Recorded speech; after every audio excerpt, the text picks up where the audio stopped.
అరక్కి వెళ్తుంటే నా దగ్గర దారిలో కొంతమంది బిందెలు ఆపేశారు. కొంత పెద్ద మహిళలు, గిరిజన మహిళలు ఆపేస్తే వాళ్ళు వచ్చారు. బాబు నువ్వు ఆగన్నారు. ఏమ్మా ఇక్కడ ఆపారంటే ఏం లేదు, నేను నువ్వు ఒకసారి మా బాధలు చూస్తావని అంటే సరే నన్ను లోపల తీసుకెళ్లారు. 7 కిలోమీటర్ల లోపల తీసుకెళ్లారు.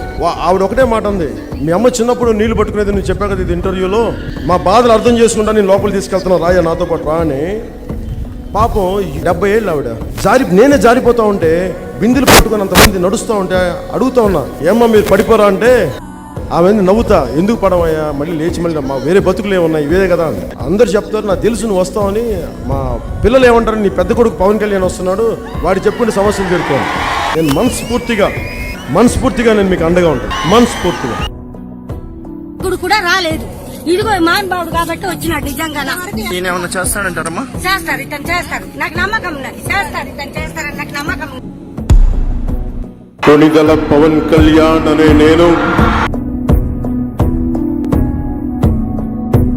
నా కోరిక ఏంటంటే నేను మారుమూల అరకులో ఇంకా డోలీలు కట్టుకుని గర్భిణీ స్త్రీలను తీసుకొస్తారు. అది పోవాలి.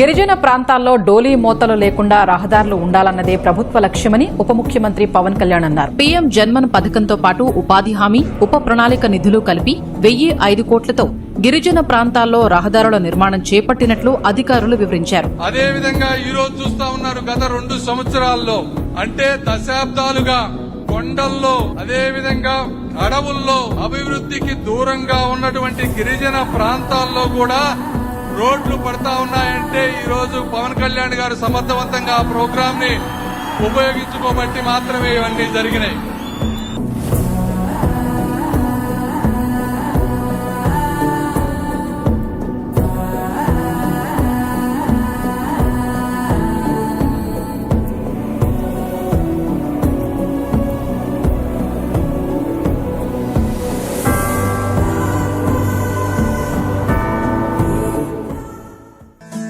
స్వాతంత్రం వచ్చాక తొలిసారి గిరిజన గ్రామాల్లో విద్యుత్ వెలుగులు విరజిమ్ముతున్నాయి. అదో మారుమూల గిరిజన కూడా చుట్టూ దట్టమైన అడవులు, ఎత్తైన కొండలు. అక్కడికి ఇతర ప్రాంతాల నుంచి మనుషులు చేరుకోవడమే కష్టం. అలాంటిది ఇప్పుడు విద్యుత్ వెలుగులు ప్రసరిస్తున్నారు. డిప్యూటీ సీఎం పవన్ కళ్యాణ్ హామీ ఇచ్చినట్లుగానే ఆ గిరిజన గూడెం కరెంటు కాంతులతో వెలిగిపోతుంది.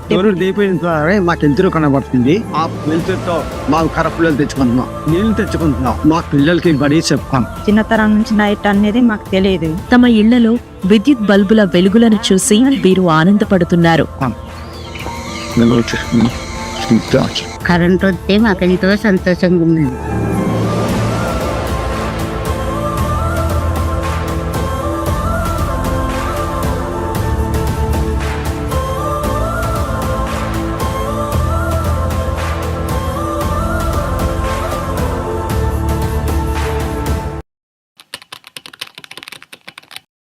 ప్రకృతిని పాడు చేయకుండా, ప్రకృతిని ధ్వంసం చేయకుండా ఇది మీరు గొప్ప టూరిస్ట్ కేంద్రంగా పెట్టండి. ఒక కాశ్మీర్లా తయారవుద్ది. ఇక్కడ కాశ్మీర్కి ఉత్తర భారతానికి వెళ్ళక్కర్లా, మన ఉత్తర భారతానికి పారిపోకర్లేదు ఎక్కడో కాశ్మీర్ చూడటానికి.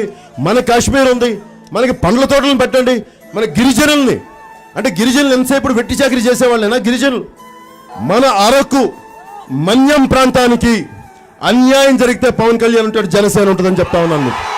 ఈ రోజున ఎటు చూసినా యువతకి అవకాశాలు లేవు. బయట పేపర్లు ఏమొస్తుంది, పాడేరు యువత, అరకు యువత ఎక్కువ మంది ఏం చేస్తున్నారు, కూర్చోబెట్టి గంజాయిలకి వెళ్ళిపోతున్నారని చెప్పి ఒక తప్పుడు ప్రచారం చేస్తా ఉన్నారు. పాడేరు దగ్గర నుంచి మనకి ఎక్కడ వచ్చినా సరే యువతరానికి ఇప్పుడు ప్రతిసారి ఏమంటారు, గంజాయి సాగు యువత వెళ్ళిపోతున్నారు సార్ అంటారు. గంజాయి సాగు చేసేస్తా ఉన్నారు, తక్కువ డబ్బులు అంటే నేను యువతను ఎప్పుడు తప్పు పడతాను. మీరు ఉద్యోగ అవకాశాలు కల్పించకపోతే, మీరు అడ్డగోలుగా దోపిడీ చేస్తూ ఉంటే, యువతకి ఉపాధి అవకాశాలు కల్పించడం ఎలా బతికేది? ఎలా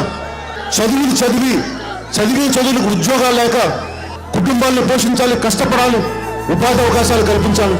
చెప్పినట్టే అరకు చలి ఫెస్టివల్, అరకు కాఫీ ప్రమోషన్స్ లాంటి వివిధ కార్యక్రమాల ద్వారా గిరిజనులకు ఉపాధి లభిస్తుంది.